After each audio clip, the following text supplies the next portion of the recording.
For the 97th time, it'll be Notre Dame Navy football this year in East Rutherford, New Jersey, MetLife Stadium. I'm Tim Priester with Tim O'Malley and John Bryce from Irish Illustrated. John Bryce, of course, also with the Football Scoop, joined by Pete Sampson from The Athletic. We're here to talk about Navy against Notre Dame. I was going to say Navy football. And of course, we will be talking about that, some variations in their offense that we want to get into. We also had interviews with the coordinators yesterday and a handful of the players. But Tim, why don't you jump in here? Stuff from yesterday, and then we also want to get into, I know we had some questions about who are the most equipped players to handle the Navy offense. Who are the guys that have been around and have faced triple option football with Notre Dame, and then a couple more rungs below that, including a bunch of young guys on the defensive side of the ball, many of which are playing option football for the first time. Yeah, I thought Al Golden was the perfect time to interview Al Golden was for this week with Navy because he was really forthcoming with I asked him about the difference between having your best players out there and your best players for this week. And he's like, yes, this is not your pass rushers. This is not the guy that was best against Louisville or last week or Texas A&M. It's for this week's certain attack. The unique thing is, I think for readers is if you haven't watched him, it's not just stop the fullback, get the ball to quarterback's hands and go play football. But Golden said we can take a lot of that. We can take a lot of those basic tenets. Then I thought, when a lot of people left, I asked him about the quote from Brian Kelly that I said to Freeman. Their offense has way more adjustments for their own offense than you could possibly do during a game. He's like, Golden's like, yeah, completely true. And also, if you go in there planning to adjust instead of just doing what you do best, you're going to be swimming upstream the entire game. I thought that was a really important point. If it wasn't Al Golden, I would think Navy would score 35 on Notre Dame, like they do everybody else. But I'm really excited to watch Al Golden versus Drew Cronick because he had great respect for Cronick, their first year coordinator. JB? Sorry, I had my mic muted there for a moment. But yeah, I was there when O'Malley was asking some of those questions of Golden. I was asking some questions of him as well. He was certainly professing his admiration for Navy offensive coordinator Drew Cronick, and specifically pointed to the red zone as being an area where he thought maybe Cronick had made the biggest impact. And I think they're one of maybe four teams left at the FBS level that remains perfect in red zone scoring this year, and not just perfect, but scoring touchdowns at an overwhelming majority of the time. So interesting to see the dynamics unfolding this week. I still think that this is such a disciplined Notre Dame defense, that this has been the MO now for 3 years under Al Golden, is that they will give up some stuff, but they are going to stick to their core tenets, and they're going to make you earn your trips down the field. Yeah, I think they're 22 out of 23 for touchdowns in the red zone so far this season, which is completely ridiculous. But I do think this is a pretty well-equipped defense to handle it, with Mills, Cross, Watts, Kaiser. Like if you're a strong spine of your defense, I think you can live with getting hit on the wings a few times. And I think Navy will definitely get Notre Dame on the wings a few times. But it's a unique challenge. But it's not like you're going against Alabama in 2020 here either. Like this is a Navy team that has run all over a pretty bad schedule so far. And I mean, Notre Dame by factors of 10 is the most accomplished and difficult team that they will have faced all year. So I think Notre Dame will get tested more than usual, but I would expect the results to be sort of similar to what they were last week, or against Louisville, or against Texas A&M.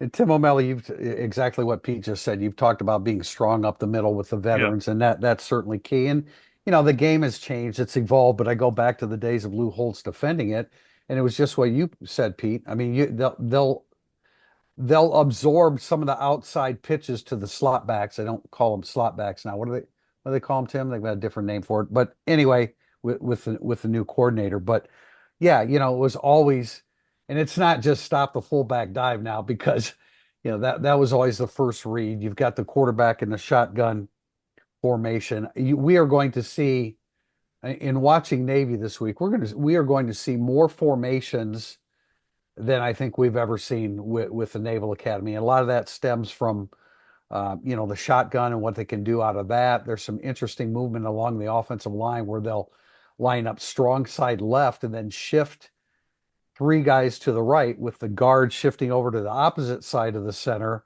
and then creating a different strong side. So Drew Cronick is very, very creative. My concern, I guess, would be the younger guys that have to play. You need to be strong across the second level with your linebackers. Notre Dame has a bunch of good linebackers, but several of which that have not, faced the triple option offense. And, it's like I said the other day that, El Golden had dialed into what they were doing, and now he has to make some adjustments. And that in turn has a trickle down effect on the information that he's trying to provide for his defense. So, T.O., take it away on the guys that, are the best equipped, in addition to the ones that Pete said, to handle this with a little bit of experience against it. Yeah, and one more thing to follow up on your point. He said the challenging thing this year, Golden, is he used to run, he said eight, seven, six calls over the field. Now you're planning differently for everything. It's not that way anymore. For red zone, short yardage, goal line, third down, there are differences. And they'll throw. He's like, it's not their willingness to throw, it's their effectiveness throwing. It used to be the good Navy teams were willing to take a shot. He's like, this one just throws the ball sometimes. That can make it tougher too. But as Pete said, the four up the middle. And then actually Josh Burnham had a really good day against Navy last year. He had a sack and 2 stuffs. Jalen Sneed has started twice. He's only, first time he only had 9 snaps, but he had 27 snaps last time. They like something about Jalen Sneed on an edge, or they did like something about Jalen Sneed on an edge against the other option. Don Schuler, we had Tom the intern ask Don Schuler, have you faced an option before? And he has faced 2 in high school, actually, as a senior. So that's good news, because it's good that Don Schuler has seen something. Now you have 2 safeties that have seen a little bit. Might look different than the Blake Horvath run option for Navy, but so does Notre Dame scout team. So it is worth noting that Schuler has seen it. Rubio, I look back, he graded really poorly by Pro Football Focus, but he also had 2 quarterback hurries and a forced fumble. So I'm not sure how poorly you can grade in 19 snaps when you do that. I'll take 2 quarterback hurries and a forced fumble from my defensive tackle. Again, my reserve, I think, in this one. Tui Halamaka has played 2 positions. Christian Gray actually played 22 snaps last year as a reserve. I guess they were killing him. So that's important for him. I wonder, do you guys think Gray is not tackled as well since the understandably landing on his shoulder? Because it seems like he's kind of reaching, and that could go. Yeah, I know. I like there. He was caught in a one-on-one situation with Singleton with a little bit of cushion between them, and I think he was a little hesitant to attack, knowing how quick he was. I would imagine, wouldn't you, coming back from a shoulder injury, feel a little bit different about it? I had, I felt like I had to ask Mike Denbrock about the Navy defense, because all the questions are on the other side of the ball with Al Golden, and he talked about Ray Lane, a DB that apparently gave some consideration to transferring to Notre Dame and or UCLA. He likes their nose guard. But it's the thing I think that we need to remember is that Notre Dame's offense chewed up Navy's defense last year and hit them quickly and were in control of the game early on. So if Riley Leonard does what he needs to do in the passing game, and I think that Navy will force him to prove himself in the passing game like every Notre Dame opponent should, Notre Dame can score some points in this game as well. Clark, by the way, I just looked. Clark and Hurd and Oben didn't play any option teams. But the interesting thing is Golden, totally different offense again. Golden only played Harper 12 snaps versus Navy last year. His nickel that was obviously very good player the rest of the year. Worth noting, that was Thomas Harper's first game with Notre Dame as well. So it makes a little sense. You might not go with Thomas Harper there. But maybe that's where Jalen Sneed was playing on that edge against the true triple option. Clark seems like he'd be really well equipped for this. Except Pete's guy, Dabo Fofana, the fullback, tends to go out now and block the edge, which means no 190-pounder is equipped for that. So I do wonder if there's been speculation on our board, Pete, I think, because you've talked about in the past that Kaiser, was going to play safety 2 years ago for Golden. Yeah. I don't think you're doing anything but Schuler and Watts at safety against this Navy team. No, much different safety situation now than back then. Because I feel like Xavier Watts sort of like, oh, something might be happening here, actually happened against Navy 2 years ago, where it Yeah, was like yeah. the tail end of the season was when he started to turn it on. So, yeah, no real concern about that for me.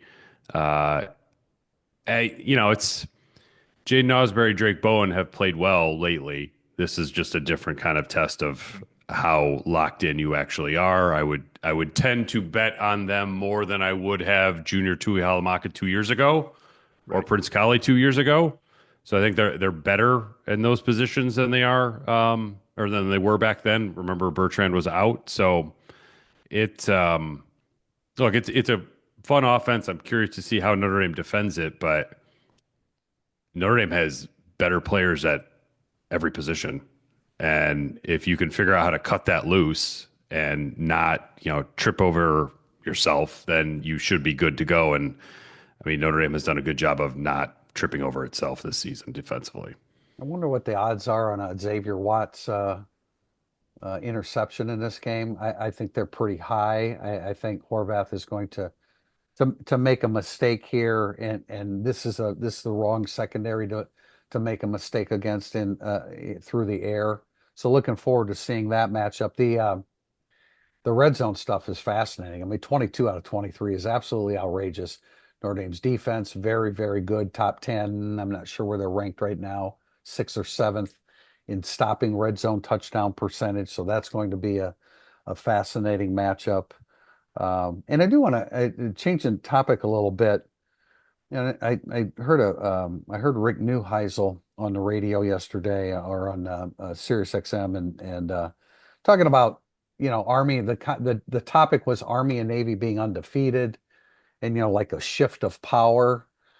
And he made a really good point. You know why there's a shift of power in that conference? Because SMU and Houston and Cincinnati aren't in it anymore. Right. Yeah. Yeah. Now Navy beat Memphis, and they got a lot of offense. You got to score a lot to beat them, and that's exactly what Navy did. But I thought it was a really interesting comment by Neuheisel, and one that I hadn't given consideration to, that the balance of power in the AAC has changed quite a bit. And I think that's what's allowed Army and Navy, at least up to this point, to be front runners there. Yeah, I think the red zone is huge, JB. I think we talked about this prior. You and I were there. Mike B was asking. There's Navy and Notre Dame are top 10, top 15 in all four red zone categories. You know who's got a better red zone touchdown percentage defense than Notre Dame? Navy. Yeah, Navy. You would Navy never really, think that. yeah. No, Navy really good in the red zone. First of all, it only allowed 19 trips from its opposition to this point in the season in the red zone. I think maybe only allowed 6 touchdowns in that. Let me double check that as I'm pulling up some of the stats here. But They're on 8, and Notre Dame is on 7, but the percentage, of course, is the reasoning. Yep. Notre Dame's going to get there though. Yeah, no, a real key for red zone offense is having the quarterback that can do what Riley Leonard does and Blake Horvath does. Right. That's like Tim, I think you said the other day, a lot of people would be surprised that Notre Dame's red zone offense is as good as it is. That's because you have the running threat at quarterback, and I think him and Horvath both have 10 rushing touchdowns at this Yeah. point of the season. So, that's really key, and that will help. Well, that will help. It'll certainly help Navy's offense against Notre Dame's great red zone defense and vice versa. yeah, when you shrink the field like that, you want to have a quarterback that the opposition has to account for. And I think that's maybe the singular element that Riley Leonard has brought to this Notre Dame offense thus far, is that you do have to account for him no matter where Notre Dame is on the field. And that's maybe the only consistent element that we've seen out of this Notre Dame offense. Looking to upgrade your wardrobe? Founded by Notre Dame alum Go Wang, you've seen ESQ's custom clothing on the player walk and all of your favorite players and coaches. With over a decade of making the best bespoke clothing available, ESQ will help you look and feel your best. From a perfect fitting suit or sport coat, shirt or bomber jacket, or that perfect tuxedo for wedding season, check out esqclothing.com and book an appointment to upgrade your wardrobe today. Mention Irish Illustrated and get 10% off your entire purchase. That's esqclothing.com. Coming up, segment 2, updates from Marcus Freeman's Thursday press conference. If you're coming to a game this season, you have to check out Game Day Your Way, Notre Dame's tailgate service provider. Game Day offers everything you need, including tailgate gear, catering, and even beverage delivery right to your spot. And their Irish Express transportation from Chicago allows you to tailgate while you travel to their all-inclusive party zone in South Bend. Let Game Day deal with all the hassle so you can focus on the fun. For tailgates, tickets, transportation, and more, visit GameDayYourWay.com. Welcome back to segment 2. This is Tim O'Malley with a quick update of Marcus Freeman's 13-minute press conference. As you probably know by now, following Irish Illustrated, there are no injury updates on Thursdays anymore. Those end on Monday, but there were a few personnel updates. Interesting question asked in relation to Jordan Faison last season having to go on football scholarship versus Matt Jeffrey, who played one game this year, and now Tyler Buckner, who has played a game as well.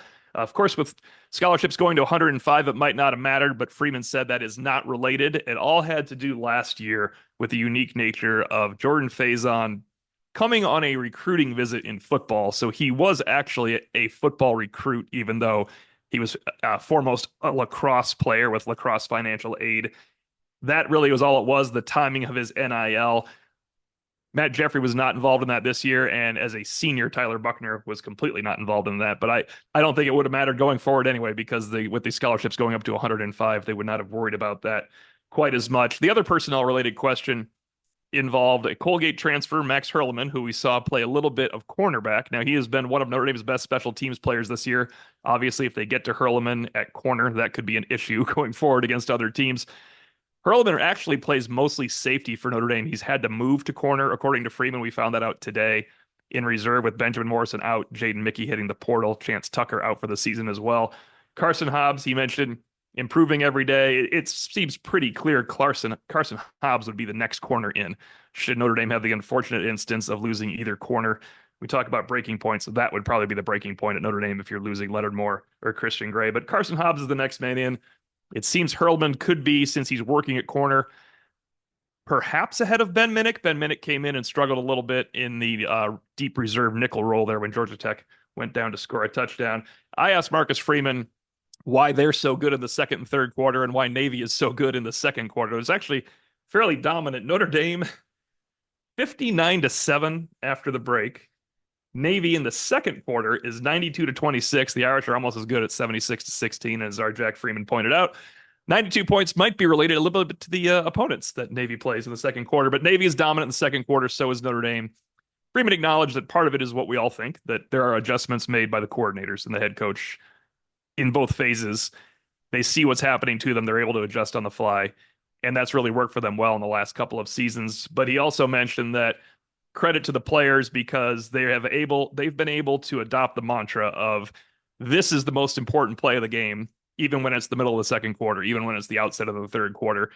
And that was kind of that was my question. I wondered if his players settled in as well, if they get their cleats underneath them, as the coaching cliche goes. And he seemed to indicate that is part of it. The players do settle in, but they are able to maintain focus that should not be saved for the fourth quarter. I thought that was unique insight by Freeman. And finally, Pete Sampson asked management for the second bye week, because last year, this is a good point, they were searching for a strength coach. They didn't have one last year. There was other things going on. So while Freeman noted that's not part of it, of course, this year, a lot of it is to follow what they did. He thought they had a great first bye week that led into the Stanford game. Practice format, I'm sure you will see zero work from Riley Mills, Howard Cross, Jack Geiser, and Xavier Watson, those players on bye week number 2 as they rest. They kind of get some other freshmen involved in that. He thought the practice structure should be similar. Could be some conversations. We're getting into November here. It seems like it's a touch early, if you think about it, for conversations about the future of some of these players, because you are playing the 4 most important games of the season technically coming up when you head into November, but perhaps he could kind of broach that subject with some of the graduate students. Other than that, we are not going to get a lot of Thursday updates. Thursday used to be a gold mine for the coaches' press conferences, but I think that is now relegated to Mondays with injuries. So no update on Billy Strouth, who we believe could be used in a role this week, as Marcus Freeman said. And I guess, actually, to follow up, he said Carson Hobbs and Max Hurleman could be used in roles this week, and he offered that. That wasn't brought up by us. So you never know what a role could be. Billy Strouth, of course, is the one to watch. We did see him post practice. We didn't see any of real practice, no real pad work, but Billy Schrouth was in there doing the extra reps with the linemen, and we had not seen that since his injury. We'll be back with segment 3, burning up the boards. Welcome back to segment 3, burning up the boards. First question is from Ever to Excel. Do you worry about drive-to-drive inconsistencies of the Notre Dame offense in a game where possessions will come at a premium with Navy's clock draining? What is the best way to counteract that with this team? The answer to worrying about Notre Dame's drive-to-drive inconsistencies, yes, definitely. But it's different. Navy is approaching things differently. They're actually 85th in the country in time of possession. And it's not like I wouldn't say they're hurry up, but they run the play and then they get back on the line of scrimmage, which forces the defense, if not to actually align, to get back in position to be ready. And then they'll take some time in between plays as they're getting the information sent in from the sideline. But they run so many different formations that defensively, you better get your butts off the ground to get back on your side of the ball and be prepared to see what they're going to set up in. But drive-to-drive inconsistencies for Notre Dame's offense, absolutely. Yeah, I mean, I think you worry like hell about it every single game if you're Right. Notre Dame or a Notre Dame fan, because again, other than Riley Leonard's legs, that's the most consistent element of this Notre Dame offense this year is its inconsistency. It can look absolutely brilliant, especially as Marcus Freeman noted. They have been a very effective opening possession offense in terms of scoring the football. Riley Leonard obviously is coming off a game in which he completed 12 consecutive passes. He completed several in a row. I want to say maybe in the Louisville game or the Stanford game before things bogged down as they have done every game. But yeah, and that's why I think that you have to continue to run Riley Leonard, and you can't be afraid to run him this week against the Navy team that is smaller than you on both lines of scrimmage. I've been looking at that, and I think that's significant. And so you have to continue to run him there, and you have to feel like you can continue to run him this week as you need, because you're going into a bye week and then again preparing for a November stretch that will absolutely not only define this season but define the first 3 years of Marcus Freeman's tenure. Yeah, it's a concern. Offensively, do less. Like, just keep it simple this week. This is a game where Price, Leonard, Love. I mean, how many combined carries do those guys need to have? 32? Yes, for sure. I would want them to have 40 touches. So whether that's carries, combined carries, or that's a dozen rushes or 8 to 12 rushes for Riley and 14 touches apiece or something along that breakdown. I want 40 touches from Price, Love, and Leonard this week, especially as we've had it reinforced and reemphasized to us that Jeremiah Love is fully healthy. I mean, he cannot be contained by Navy if they get Jeremiah Love in the game. Interesting thing, Tim, when you mentioned they move fast, they also score fast. I mean, they are tied for second nationally in plays of at least 50 yards with Tennessee, Iowa State, and Boise State. Like, that's not draining clock. They're looking to go score touchdowns. Yeah, they have three times as many 40-yard completions as Notre Dame. Yeah, it's they really. It's 6-2. It's really incredible to see their transformation. And John, to your point, you said 40 touches.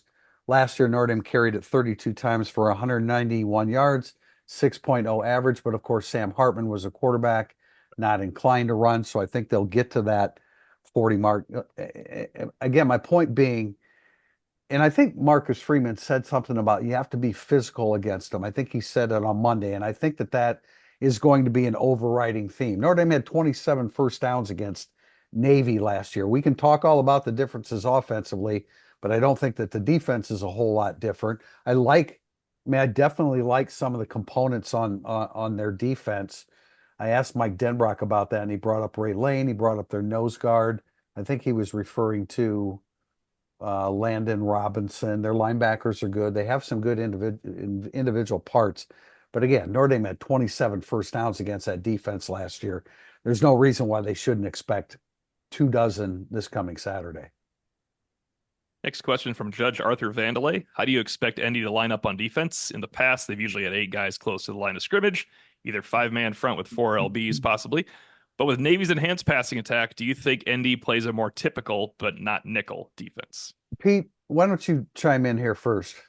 I Yeah, I think that would probably be more of a 4-3. I think in the past they've always been better off playing a 4-4, but I I think you got to take a measure of how Navy wants to come out. And I think a 4-3 makes more sense. I think the 4-3 nickel is Notre Dame's best personnel group. 4-3 is the second best, and 4-4 is the worst. So I would like to see them go with 4-3 because I just think the players on the field are better than they are if you're in a 4-4 or too heavy a set. I think Jordan Clark plays a key role here because you've got to have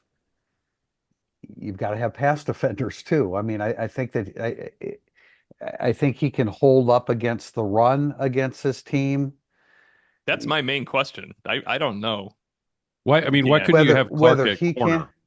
Yeah, that's exactly Yeah. what I was going to Yeah, say, Pete. I would play Is this Clark a at game where corner. we see more Jordan Clark at corner because you know he can match up, or you certainly should feel like he can match up just fine in coverage with the Navy defense, give you a more experienced veteran guy also to deal with the physicality of the Navy run game.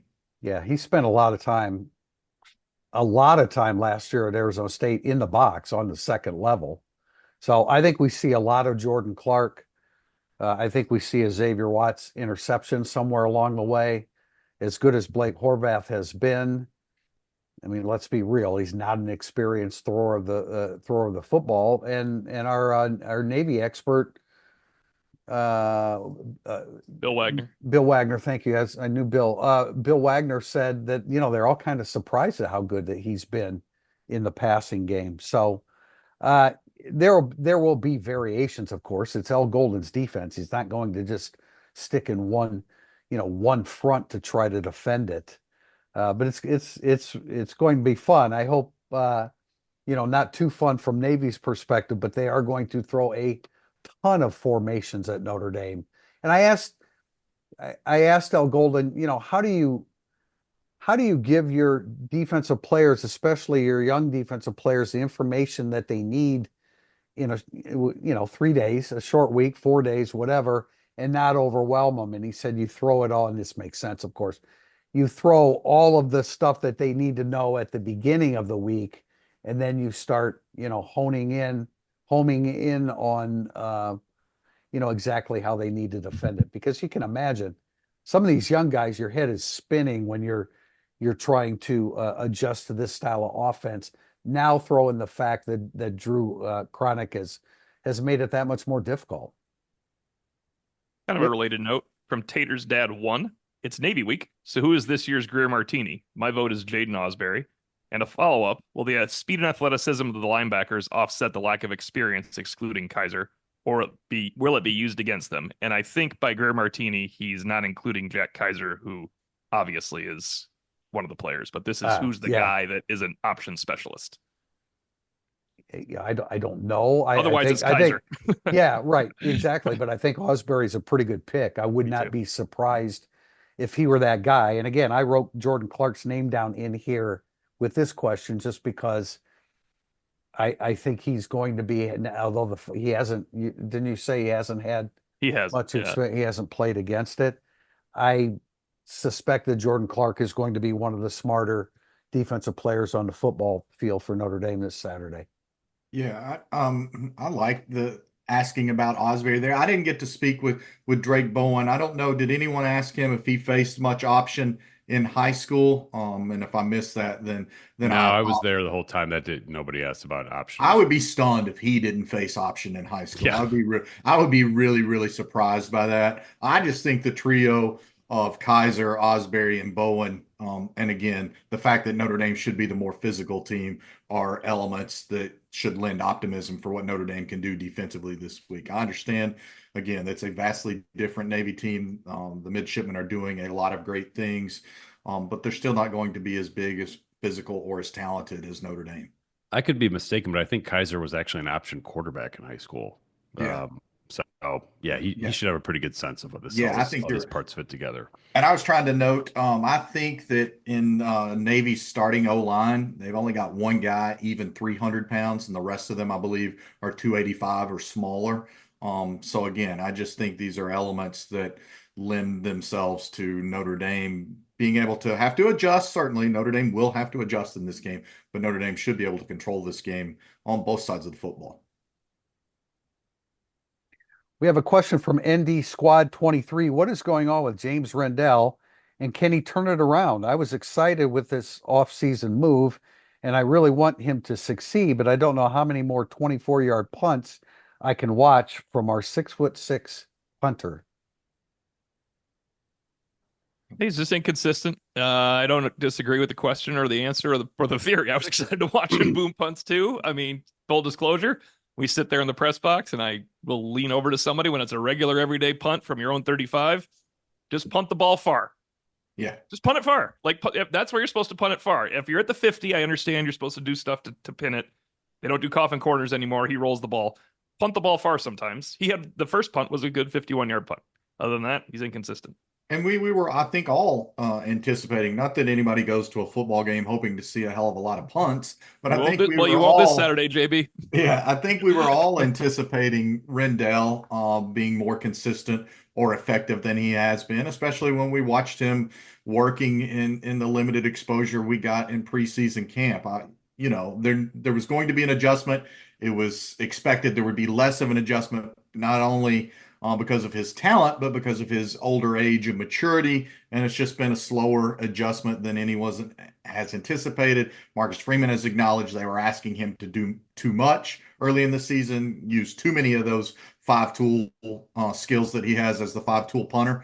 And so, yeah, he does. He needs to hone in on one thing and get really good at it, then go on into the offseason and enhance those other aspects of his five-tool toolbox. Let me put this another way. If there was anyone else on the roster that Notre Dame flipped from Hawaii and then they came in and they were just like, that guy's just sort of okay. Like, would we be surprised? It's a different recruiting base. Circumstances are a little bit different. I know, but I'm just saying, like, it's not like they took him off the Colts roster. He was a developmental player who needs more development than we all thought. And frankly, if he was 6'1" and maybe didn't look like an Australian Sam Hartman, we would have had a more appropriate hype of James Rendell. But here we are. I agree with everything you're saying, and the first point that you made, Tim, to start out. If you're on your own 35 and you kick it into the end zone, you'll accept that. I mean, okay, so you blasted one. Tool number one, blast it. Yeah, just blast it. Having said all of that, I do think that we are confusing optics with ineffectiveness a little bit here. The end result, he's averaging 40 yards a punt. 10 of 25 have been inside the 20. He's had no touchbacks. He's had 9 fair catches on 25 punts, and there have been 8 returns for a whopping 49 yards. I realize the optics aren't very good, but it's not like James Rendell is killing them.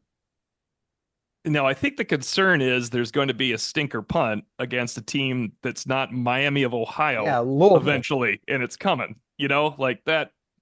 Yeah, it was the Louisville punt. It's that I get it, but I think the angst meter is way out of whack with what exactly the end result has been. I don't think that I think it's an optics thing. It's not that it's not that tragic in terms of. But I get it though, because I think that I do too. No, the I anticipation was way out of whack for what he actually is. Well, because we saw him punt a couple, and it was like, good Lord. No, but, I mean, I will say one thing though. For saying 40 yards of punt, he's 116th in punting. 40 yards isn't the same thing as it used to be. No, it's not. Yeah, I realize 40.1. He does trap them inside and the net. His net is 38.1, which is not great. It's not. They're a lot worse, but it just hasn't. They played 7 games, and it's really only come into play one time, and it doesn't matter if he kicks one and they don't field it and it rolls for 45. It was still productive. I get it. I understand what we expected and what we haven't got. One more thing to put on top of that, to Tim Priester's point, number 2 in punting is Florida State, so it's not the most important goal that there is in life. Florida State also entered last week, tied for first in the country in block kicks. Nice. There we How's go. that? It's only because Having Bryce them Young doesn't get to blocked? play all the time. No. Tied with Georgia Tech with Oh. block kicks. And we saw how important that block kick number was for Georgia Tech. Yeah, that's right. Don't get it All right. blocked. Moving on to Arrow Fan 624. Do you see Pete Bavacqua and Marcus Freeman sitting down with admissions at all and having an honest conversation about the undergrad transfers soon or soonish? Taking 1-year rentals in excess doesn't do the program any good from a development perspective. I would like to be able to watch the conversation if that's what they're asking by say, do you see? Because that would be enlightening for me to sit down with Bavacqua, Freeman, and the administration, and I would throw my 2 cents in. I think the 1-year rental thing is overblown, unless you mean quarterback. Your transfer that comes in can transfer out too. Getting a graduate student for 1 year at most positions has worked out fine. It's Quarterback, worked out very well. yeah, You quarterback know, now is different, as JB has pointed out. But I mean, Right. you And I think- you want Oben off your books right now. If JJB could have come in and gone pro, if that was his true senior year, he wouldn't have come back for another year. If you're saying he's a sophomore as a junior, then yeah, you struck gold and got him back. But I feel like JJB, Jordan Clark, Thomas Harper. There's going to be more names I'm not going to say. Let's say Nick McLeod, all these, because that's Pete's favorite podcast reference. Thank you. You're welcome. Bo Collins, all these guys are better as seniors than they were before. I think you've got the best out of these players. I think this conversation's already happened and it Bingo. is changing almost imminently. And I think that if you are a Big Ten or ACC football player or attend Vanderbilt, Notre Dame is in the market for you as a multi-year undergraduate transfer. I was about to say the exact same thing.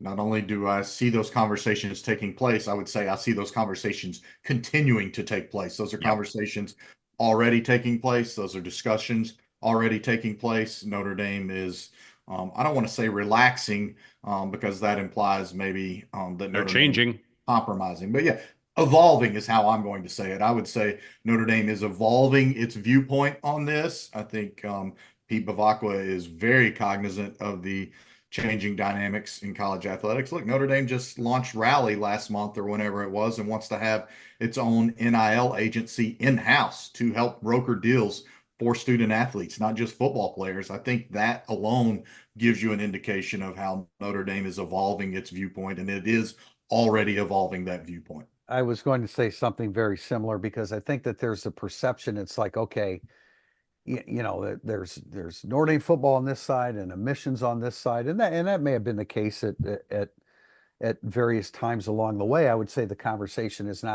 doesn't need to be broached. I think the conversation is ongoing, and so you know, I think the cooperation between the two sides has been improving in recent times, and I agree with what you guys are saying, but I think there's this perception about 1-year guys, maybe because of RJ Oben, who has just not been productive and incidentally is not a good match for what they're facing this weekend, which adds a little bit of anxiety to, you know, the defensive end position in addition to some youth there. But you know, and the other thing is that Marcus Freeman has talked about, you know, they're double downing on 4-year guys. That was that conversation that we had with them, the off the record, on the record conversation we had with him at the end of May, that you know, that's where they want to invest most of their resources. But good things will happen in the area that people are looking for there. But the 1-year rentals have essentially well. been very, very good for Notre Dame. The weird part about this is, like, I'm going to give you 10 names, and only one of them was a 1-year rental. Dan Miller, Ryan Humphrey, Dennis Lattimore, Garrick Sherman, Jawan Durham, Scott Martin, Cormac Ryan, and Trey Wirtz. They all came to Notre Dame as undergraduate transfers, Notre Dame basketball. They came from the ACC, the Big 12, the Big 10, whatever Connecticut was in at the time, the Big 10, the Pac-10, and Santa Clara. And where was Lattimore from? Doesn't matter because he stunk. But Arizona? Arizona State, yeah, Arizona, yeah. And he was bad. But those guys went to a major college basketball program as undergraduate transfers, and it was the easiest thing in the world. And Mike Bray did it every single year for a while. Yeah, I think that's a great point. So why haven't they done it in football? I think Miller's the only grad transfer there. He was, oh man, he was good. He went out on top too. He got hot the playoffs. That's important. Yeah, no doubt. No doubt about it. All right. After all that research, I lost my question and answer situation. Here we go. Kay Beasley. Yeah, Kay Beasley. Who puts up more points against ND? Navy and Army versus USC and FSU. And you guys better not get this wrong. And then I think you want, no, we don't want this either. One question. Navy and Army or USC and FSU? Well, between Navy and Army, they're averaging 85 points per game. Between USC and Florida State, with Florida State averaging 15, they are combining for 45 points. So it's more than double what those two teams. One have can get combined shut out, for. the other three cannot. How's that? Yeah, So, but Florida State 0 answers the question. So Yeah. it's Army and Navy. Completely agree. Although I don't know that I don't want to, I'm going to walk on a question. I'm not going to walk on a question here coming up. But I thought it was Kay Beasley came up with an interesting way of looking at things because they're you could throw averaging Virginia. 85. You could put, all right, here's a new one, Kay Beasley, and you get people, add Virginia to it. The two academies or those other three games. I'd probably take the other three at that point. It's senior day, man. Yeah, crazy things can 250 happen. to 0, basically, or something like that. They Yeah. just kill everybody. All right, moving on to BT Fantasy. What will it take on the field for Notre Dame to see an uptick in recruiting? These classes leave something to be desired. Not losing this weekend would definitely help in the future. Yeah, Pete I Sampson. mean, Northern Illinois was a killer because it just let all the air out of the balloon for the season. And Notre Dame has had to work essentially 2.5 months to put it back in. So this week is just another step in putting it back in. So you know what would change? Make the playoff. Right. Yep. Win a game. That's Make it. Make the playoff, close this season without losing, and then close on the recruiting trail with 2 or 3 targets that Notre Dame firmly believes it can close with on the recruiting trail. And that's specific to the linebacker and the wide receiver position. Change the narrative on the field, then you'll have every opportunity to change the narrative off the field and before that December signing day. And yet Marcus Freeman is, I mean, just to throw some water on the fire here. I mean, Marcus Freeman is still going to recruit towards Notre Dame culture. There's not suddenly going to be a huge infusion of 5-star guys. Notre Dame is 79-18 in their last 97 games. I'm not sure how much better Notre Dame can be than that. When you They better be. That's dropping some serious They better be better gasoline than on the that. fire. Yeah. what, better than 79-18? Yeah, yeah. You need to win in the postseason because they Well, haven't okay. done Well, anything. sure. Win it. Yeah, win sure. a New Year's Six game, or like to what Pete said, you need to host a game and you need to win a game in the playoffs. But before you can do any of that, you've got to close out this regular season strong. If Notre Dame closes out this regular season 11-1, gets a road win at USC, handles business in these other contests, I think Notre Dame will close strongly and correspondingly on the recruiting trail. And then, the playoff game occurs after the initial signing period. So you're going to get to bask in being a playoff team all leading into the signing period, and you can't lose before signing day. Can't argue with the postseason success. You start knocking off teams from the SEC in the upper echelon of the Big Ten in postseason games, and you're certainly going to be viewed in a different light by recruits. I want to double down on that even because I want to ask you guys, there's 2 questions here. One comes from Pete's comment. First of all, like Mike Bray was a great basketball coach at Notre Dame, that when he was going in a row, 22, 24, 24, 24, 19, 24, 25, 21, 23, 27, 22, 25 wins, had no postseason success, and that was definitely not enough. He started having postseason success with good seasons, and then he became a great coach, winning coach of the year, and people started loving him. You have to now have postseason success, and with the 12-game playoff, I feel like more than ever, and I'm worried I'm clouding it because they lost to Northern Illinois. I feel like success feels like winning a playoff game. Yes. That's the minimum bar for the season. I feel like that feels like that. It's so much different to be talked about for 10 more days in the Elite Eight, whatever you're going to call it, the quarterfinals, the New Year's quarterfinals, than it is those first 4 games where people are trying to figure out who's playing who, why they're playing them. I don't know. I didn't feel that way 3 months ago. I feel that way now. Well, I felt going into the season they needed to win too because I I don't thought mean that just they would Notre be in Dame. a I mean, position. like, a football program. Like, it's, unless you're the group of 5, it's like, nah, you got to win your first game. You got to win that game. That type of feeling. Well, no doubt. I think Notre Dame needs to win too. When you, again, going back to what we thought about this team going into the season, we were thinking with a chance to go undefeated or 11-1, and if you lost to A&M, not Northern Illinois, but Yeah. they'd be a 5 seed and they win, and then they'd play the winner of the 4 seed, the winner of the Big 12 or something like that. I mean, I still think. I realize there have been injuries, and maybe Riley Leonard hasn't been as productive in the passing game as you would like him to be, but I still think that's the bar for this team because you're going to lose a lot after this season. So you need to get I think you need to win 2 games. Yeah, it's just like it depends on the 2 games. Like if the opening round, let's say you play at Clemson and you win, and then you lost at Ohio State or lost to Ohio State in the I wouldn't.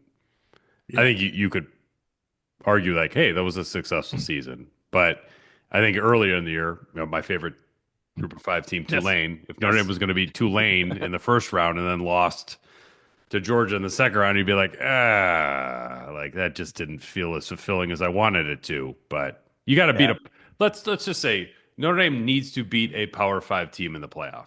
Yeah, if Notre Dame is the 7 seed, say the 7 seed hosting the 10 seed, that would probably be a power conference team at that point in time. And you get the game at home. And I still think Notre Dame has an excellent opportunity to host a playoff game as long as it handles business the duration of the season and finishes at 11-1. So if you're 7 hosting a 10, you have to win that game. You have to win the first ever home game in the history of Notre Dame and Notre Dame Stadium. And then you have to probably go play either the SEC or the Big Ten champion at that point at a quote unquote neutral site game. And you're not going to be favored to win that game, but then you're playing with house money.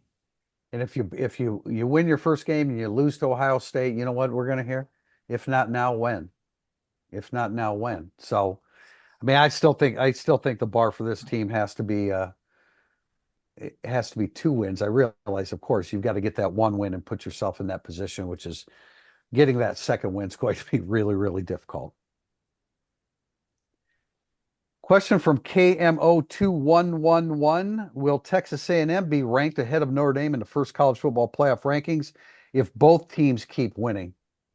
Yes, because I don't agree with it, but Texas A&M will be ranked higher than Notre Dame at that point because it would mean that Texas A&M handles LSU this weekend, and I don't know who's on their slate at South Carolina. Yeah, so if Texas A&M beats LSU this weekend, I would expect the Aggies to go on the road and beat South Carolina. And if they're sitting there, I guess that would be 8-1 before the first playoff rankings are revealed. Then the balance of their schedule is going to put them ahead of Notre Dame. I firmly believe that. Now, I'm not convinced. We've got to do picks on the Football Scoop picks panel. I'm picking LSU right now. I haven't fully decided. I'm probably going to ask a few more people. I'm not ashamed to crowdsource, especially when there's a bottle of bourbon on the line for the winner. So, but right now I'm picking LSU in that game because I like the way LSU stretches the field vertically. For the record, let me just throw this in here real quick, guys. For the record, LSU this weekend, this is Texas A&M at South Carolina, New Mexico State, at Auburn. But then, of course, they close with Texas. But his question is the first playoff ranking. No, I understand. Yeah. I understand. Yeah, and it's if I was a Notre Dame fan, I wouldn't get bent out of shape about that at all because you'd rather A&M be good than not. If A&M wins this weekend, LSU is out of the conversation. Right. That's good for Notre Dame. If A&M somehow wins out and beats Texas, Notre Dame might be ahead of Texas at that point as well. So that's I wouldn't get too worked up about where Notre Dame is compared to Texas A&M in the first rankings. I have one more kicker. Go ahead, JB.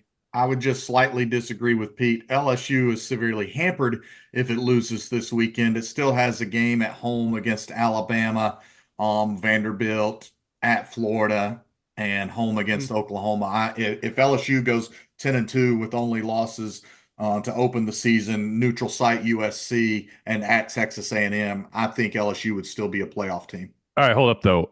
If Notre Dame beat USC and A&M, Yeah. that would be hard for me And to. LSU Well, beats yeah, if four it came losses. down to LSU those lost to two, both of them. yeah, if it came down to those two, you would expect that Notre Dame would get the edge over LSU. I'm just saying, I don't think a second loss automatically precludes LSU That's a fair from point. consideration.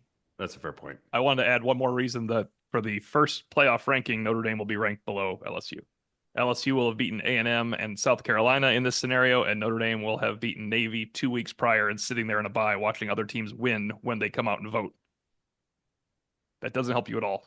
I smile when JB's reading off LSU's schedule because it's when Notre Dame has the juggernauts of Army, Navy, Virginia, Florida State. It's a little bit tougher going through that Hey, SEC schedule. Oklahoma's no juggernaut.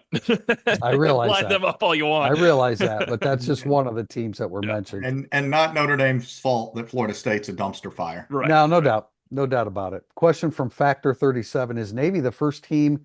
Will Navy be the first team to score 4 touchdowns against the Irish on Saturday? And if they are, how many possessions does Notre Dame need to score enough to win? No, they will not. If they do, it will be a throwaway touchdown at the end of the game. So They I say will, no. and it will be a touchdown at the end of the game. Yeah. I don't think they score 4 touchdowns. I lean towards that, but also say that if we do get to a fourth, what you Pete and Tim are saying here. So that means, just getting back to the point, Notre Dame's got to score a bunch. But I don't think possessions is going to matter as much. If possessions matter in this game, I think Notre Dame's in trouble. I don't know if Navy I all of a agree sudden with that. plays like possession matters game. And so who do you think if Notre Dame is winning by 13 going in the fourth quarter, you think Navy's uncomfortable with that? And you think Notre Dame's comfortable with that? Oh, there's nothing about the game that will be I don't. comfortable for Notre Dame at all. I just think if Notre Dame played a possession base, slow it down a little bit, and you ended up with that 40 touch rule for Leonard, Love, and Price, like Navy's not winning that game. I guess you can't. I was thinking they couldn't get to 40 touches with that, but yeah. A possession-based game. Just to put it in statistical terms, Navy's played 6 games. They have 37 touchdowns, so they're averaging 6 touchdowns per game. But of course, that's against Bucknell et al. So not quite the same thing. So it'll be I don't think they score 4 touchdowns. I don't. All right, last question before we get to predictions. Martin Evenflow, should Notre Dame win this weekend, what would excite you the most? A 7-1 start, considering all the injuries, or the noon kickoff that allows the media to finish their work earlier? I do love a noon kickoff. 7-1 start is the beginning of Notre Dame re-entering the national conversation. Yeah. I would like to sort of cover a team in the national conversation, so I'm going to go with 7-1. Although the noon start and the flight home Saturday night will be nice. Oh, look at that. Pete flexing on people, dropping the nugget that he's flying home on Saturday night. Private jet, wheels up. Oh, yeah. Jet. Yeah. Figured, knew it. Yeah, it's got to be the 7-1 conversation, especially when this was a team sitting there at 1-1. You had to hope you could find them, scratch and claw your way to 7-1 to where that you get that second bye week. You hope to heal up as much as possible with the guys that you know have the potential to come back. And then you have everything on the line that you wanted to have on the line for the month of November. But it's not a distant second for that noon kickoff, let me tell you. Tim, you agree with that? Well, I'd like a noon kickoff in Manhattan Beach, and then we have an argument to make it 11-1 versus a noon kickoff in Manhattan Beach. So that is a little bit different, I think, than Newark and getting back to the Newark airport or wherever happens after this one. But no, a 7-1 when you were 1-1. Were they farther away from 7-1 when they were 1-1, or when they were 2-1 in the first half against Miami, getting booed off their home field playing Miami? Because that felt like the lowest point. No, because there was Purdue was in there between. Yeah, if they had come back a little bit. Yeah. No, there was nothing lower than that field goal going in by Northern Illinois. That was as low as it gets. Those were vociferous boos then, Yeah. and to your point, O'Malley, Yeah, those were they pretty were bad. seemingly infectious boos 2 weeks They were later. just But like so no, angry at that point in the Miami one. It was because rough. it Had was Bo Collins not scored that touchdown at 0-0 at the half, there would have been an issue. Yep, I agree. I gotta say that, I mean, the choice between a 7-1 start, and the noon kickoff, I would take a 3 a.m. kickoff over Notre Dame losing to Navy and having to deal with the fallout of Notre Dame losing to Navy. You don't like my Agree to message board disagree. joke? I agree to disagree with that too. I was gonna say there's a 1% careful you Well, wish for Pete, moment in the fallout for you and the fallout for us as Irish Illustrated is a lot I would different. just come on the Monday Yeah. podcast just to listen. All right, gentlemen, let's get some I'd predictions be in. laughing. Yeah. This is probably one of the more difficult games of the year to predict as we A go into score this. for sure. Yeah. I have not settled on a complete final score, so I won't give a final score, but I am picking Notre Dame. I'm picking Notre Dame to win this contest in the range of 3+ scores. That's 17 plus points. I just think that Notre Dame is the better team, both sides of the football, the deeper team, the more talented team. Even with injuries, Notre Dame is still the deeper team. And I think that physicality will matter in this contest. And I just think that Notre Dame will play well. I like having Al Golden in this situation. I like the dual threat ability of Riley Leonard, and I think that Notre Dame carries momentum into the bye week. I can't shake it from my head that as much as I enjoy watching this Navy team, and I've gotten to do the Army Navy game as I've referenced, and that's a career highlight for me. I have so much respect for both those programs. They've beaten Memphis, and Memphis has a pulse, and everybody else on their schedule to this point, not Navy's fault, but it's a bunch of cadavers. And so, because of that, and even Memphis had 660 yards of offense and 35 minutes of possession. If Notre Dame approaches either of those numbers, it will be a blowout. Yeah, so the last time these teams met, it was a blowout. One team clearly is bigger, faster, stronger than the other. Uh, but certainly that the smaller, quicker team has learned a lot since the last meeting. I like their coaching staff a lot. And so, look, I'm going to pull the trigger on this one. I think the Vikings are going to upset the Bengals in the 6th, 7th, 8th grade flag football championship, and Tim O'Malley will raise a trophy on Sunday. The day before, I like Notre Dame 35-21 over Navy. I think that Notre Dame's red zone offense will be efficient enough that I think that's what Notre Dame's going to win the game on offense, and they're going to win the game specifically because of their red zone offense. So I got 35-21 Notre Dame. Yeah, mine comes down to Riley Leonard. If he is a dual threat, Navy has no chance. If there's any protecting Riley Leonard's passing, it is going to get really, really, really hairy in the fourth quarter at the Meadowlands. But I think Notre Dame will score because Riley Leonard's a great runner, and more importantly, Jeremiah Love is uncontainable by Navy. He is fantastic. His stats will be nowhere near Audric Estime. He's a better running back than Audric Estime. He's a dominant force out there when he gets the ball. And I think Notre Dame scores 38 because of Love and a little Leonard. But I'm in the 38-24 range. I don't think it's ever easy in this game for Notre Dame because, as Pete said, there is no two-touchdown rule, my favorite. There's barely a 3-touchdown rule. They just keep coming. If not for Al Golden, and this sounds stupid because he's a defensive coordinator, I would be picking Navy in this game. But if you just had to make Al Golden has to miss this game, it would be. Okay. To that point, real quickly, then I'll interject to Martin Evenflow's last question. If this is a nip-tup game that finishes 38-31 or 35-31, then the answer to his question is C, none of the above, because it's going to be a miserable 7-1, and the noon kickoff won't mean a damn thing. That's exactly right. That's true, JB. Overtime's going to stink. You get out, Satan, you get out. I will, of course, have my prediction on Friday when all of the staff predictions are out there.